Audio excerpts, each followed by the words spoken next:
Grade second और grade third के बच्चों को करंट को कैसे क्या तैयार करना चाहिए।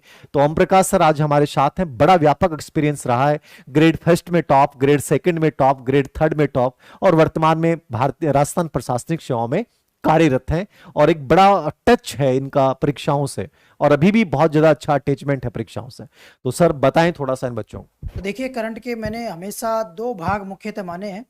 एक भाग करंट का जो स्कीम से संबंधित होता है, योजनाओं से संबंधित होता है।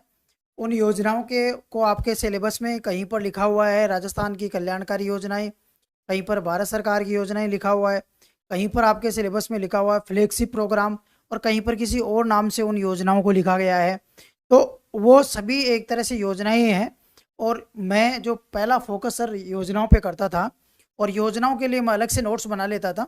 तो नोट्स में उस योजना के बारे में, जैसे कोई भी एक योजना है, फ्लैगशिप योजनाएं है, तो मैं ये देखता था कि ये योजना किस डिपार्टमेंट के द्वारा शुरू की गई है, कब ये योजना शुरू की गई है। यानी मैं उससे एक योजना को 4-5 भागों में बांट लेता था।